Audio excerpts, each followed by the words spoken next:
Good morning. Winters have set in.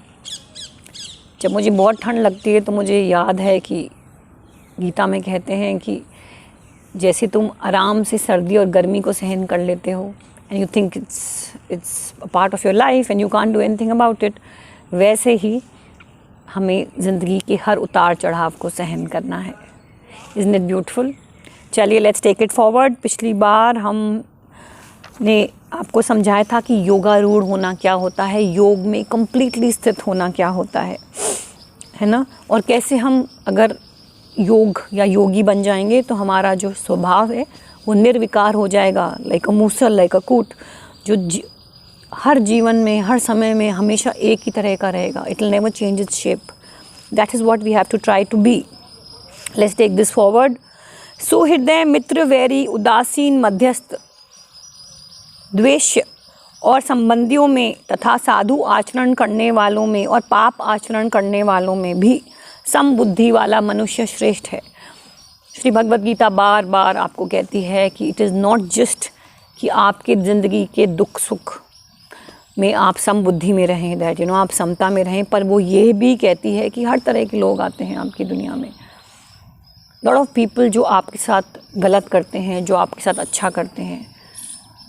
somebody you watch on television and कैसे हम एकदम से कहते हैं, oh my God, what kind of a man is he? आपको श्री कृष्ण कह रहे हैं आपको किसी को जज नहीं करना है, सब अपने कर्मों का खेल है, सब अपने कर्मों को भोग रहे हैं, सब जितनी उनकी बुद्धि है, जितना उनका प्रारब्ध है, उसी में जी रहे हैं। तो कोई भी इंसान जो बहुत काइंड हो, सुहृदय हो, मित्र हो, योर फ्रेंड, वेरी हो, योर एनिमी, मध्यस्थ, मीडिएटर्स, द्वेष, किसी को you against, you hold something against somebody, कोई आपका रिश्तेदार हो, कोई साधु हो या कोई पाप आचरण करने वाला हो, जैसे भी इंसान हो, you have to always treat that person well, at least in your mind. अपने आप को प्रोटेक्ट करने के लिए आप कुछ भी करें, बट आपके मन में उसके प्रति द्वेष नहीं होना होता है।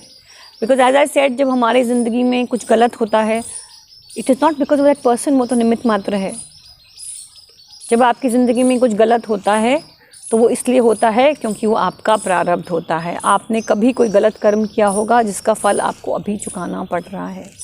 That's why you have to be extremely careful with the kind of karma that you do. Because Shri Bhagavad Gita में तो इतना सिखाते हैं कि it is not just the direct karma. भाई आपने कुछ कर्म जान के किया, वो तो गलत है ही, लेकिन कई बार अनजाने में भी हम कोई गलत कर्म कर देते हैं, या कोई और इंसान इन द बैकग्राउंड हमसे गलत कर्म करवा देता है। You have to be extremely careful, क्योंकि गलती तो आप ही की है। So at least we have to make sure कि हमारी आगे की ज़िंदगी बेहतर हो। सो हमारे को अपने हर कर्म को ध्यान से समझ के करना पड़ेगा। भोग बुद्धि से संग्रह न करने वाला, इच्छा रहित और अंतःकरण तथा शरीर को वश में रखने वाला योगी अकेला एकांत में स्थित होकर मन को निरंतर परमात्मा में लगाए। देखिए, ये तो हमने समझ लिया था लास्ट टाइम दैट ये ध्यान योग शुरू हो रहा है और आपको भगवान कह रहे हैं कि आपको ध्यान लगा के भगवान का चिंतन करना है, शुद्ध भूमि पर बैठना है। See what happens is that अगर आपने ध्यान लगाना है, then you have to be extremely comfortable physically. अब आप सोचिए that suppose you have a patch of dry skin और आपको उसमें irritation होती रहे, तो आपको लगता है कि आपका ध्यान लगेगा? You will want to scratch it, right? If you need to go to the loo, अगर आप comfortable होके नहीं बैठे हैं, आपकी नीज़ में दर्द हो रहा है, तो आपको क्या लगता है आप परमात्मा में concentrate कर पाएंगे? तो ये बता रहे हैं आपको कि भाई आपने क्या करना है कि कृष्ण मृगछाला और वस्त्र बिछे हैं, ऐसी जगह पे बैठना है, ना ज़्यादा ऊंचा है ना ज़्यादा नीचा है, उस पर मृगछाल, पहले डियर स्किन। आप देखेंगे पुराने ज़माने में किसी पिक्चर को देखेंगे, कोई ध्यान में बैठा होता है तो डियर स्किन के ऊपर बैठा होता है। तो एनीथिंग कंफर्टेबल, अपन तो डियर को नहीं, डियर स्किन हमें कहाँ से मिलनी है, पर हमें एक ऐसी जगह को चूज़ करना है जिसमें शांति हो, there is no one to disturb you, ना वो ज़्यादा ऊँची हो ना वो ज़्यादा नीचे हो, कंफर्टेबल हो आप जहाँ पे भी बैठे हो। उस जो नीचे आपने गद्दी लगा रखी है या कार्पेट लगा रखी है, उसमें इनफ कुशनिंग हो कि आपको परेशान नहीं करे। और देखिए, कहते हैं कि आप नहा के बैठिए, नहाने से क्या होता है, कोई पसीना नहीं, कोई इचिंग नहीं, कोई इरिटेशन नहीं. Somebody like me who has a very dry skin, if I have to sit in meditation, I'll make sure that I oil myself well so that मैं परेशान नहीं हूँ. Anything that उस ध्यान के समय में ऐसा नहीं होना चाहिए जो आपको डिस्ट्रैक्ट करे, जो आपका ध्यान भंग करे. All right. उस आसन पर बैठकर चित्त और इंद्रियों की क्रियाओं को वश में रखते हुए, ये हमने समझ लिया था पिछली बार भी कि आपके मन को मन पे लगाना है और हर तरफ से उसको हटा लेना है.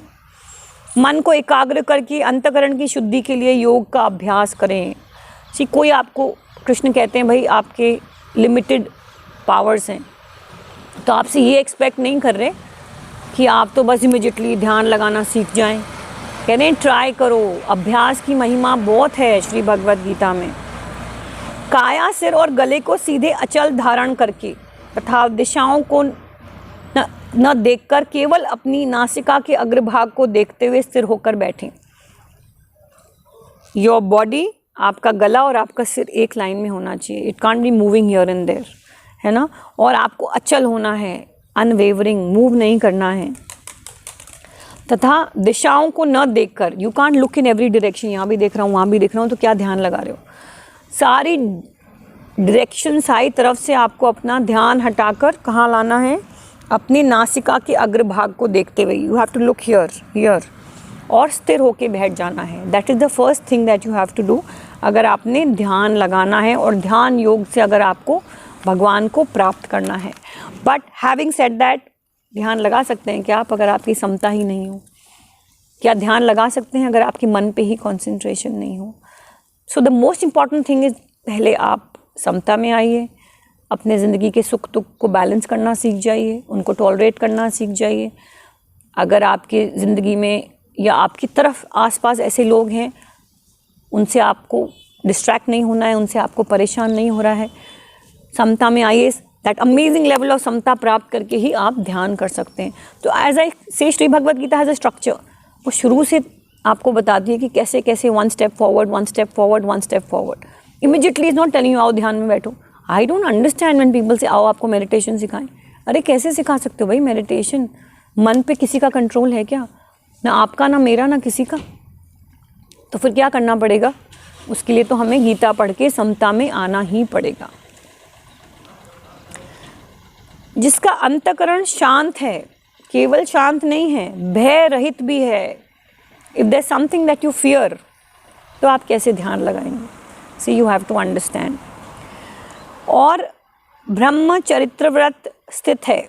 सावधान ध्यान योगी मन का संयम करके मेरे में चित्त लगाता हुआ मेरे परायण होके बैठ जाए. आपको तो भगवान की शरण में आना पड़ेगा, है ना. आप ध्यान लगा के भगवान की महिमा पे, उनकी एबिलिटी पे क्वेश्चन मार्क लगा के नहीं बैठ सकते. क्या ध्यान करोगे भाई?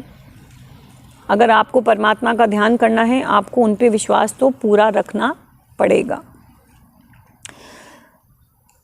भय रहित होना. आप भय रहित कैसे हो सकते हैं?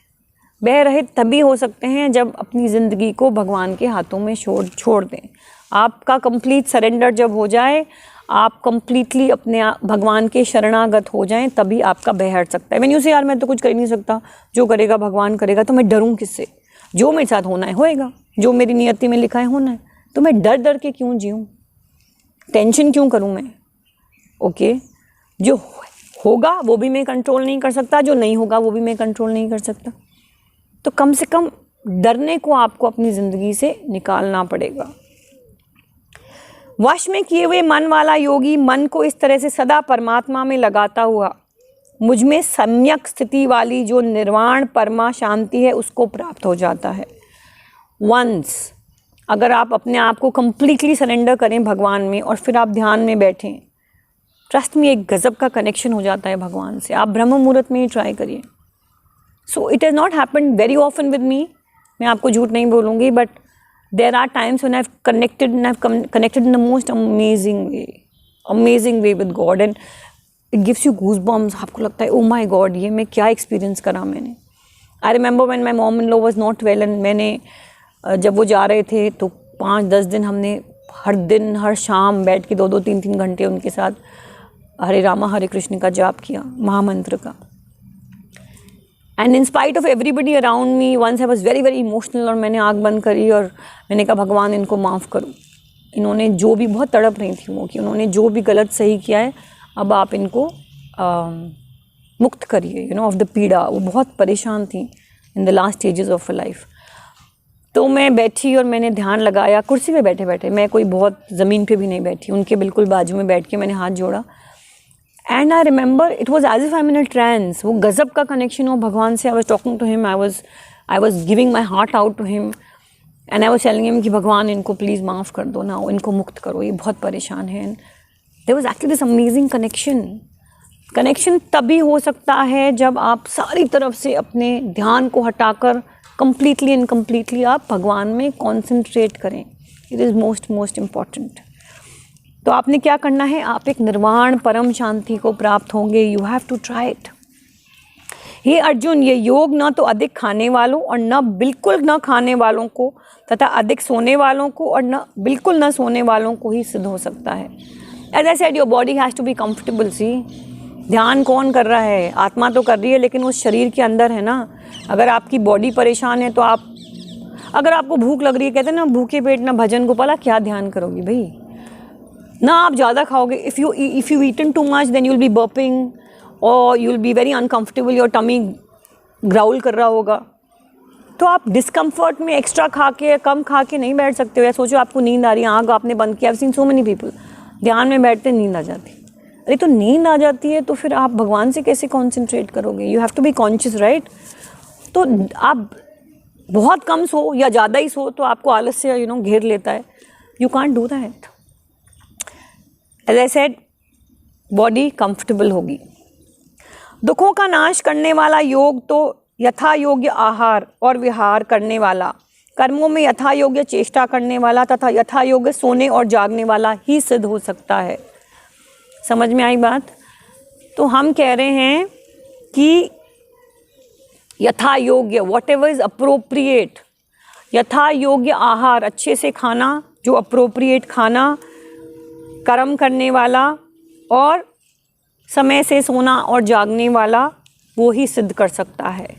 Only when is healthy body can, a person who has a healthy body has a healthy mind, and a healthy mind can only concentrate with God, और कोई concentrate नहीं कर सकता है। चलिए, so we end here। ध्यान योग आप कितना अटेम्प्ट करें नहीं करें मेरे को नहीं पता है, but try, it's an amazing feeling. और परेशान मत होइए, ध्यान करना कोई बहुत आसान काम नहीं होता है, पर अगर उस 100 बार में से भी 2 बार अगर आप भगवान से कनेक्ट कर पाएँ, trust me, it will be an amazing feeling. और जो होता है वो प्रैक्टिस के साथ होता है। ऐसे नहीं कि एक दिन मैंने, अरे मैम आप मेरे को बोलो कि अरे मैम मैंने तो ट्राई किया, कुछ भी नहीं हुआ। होएगा। You have to be patient. So there is too much of noise today, please forgive me for that, but you take care, have an amazing day, and I wish you happiness and I wish you love and I wish you param shanti. You take care. Bye bye.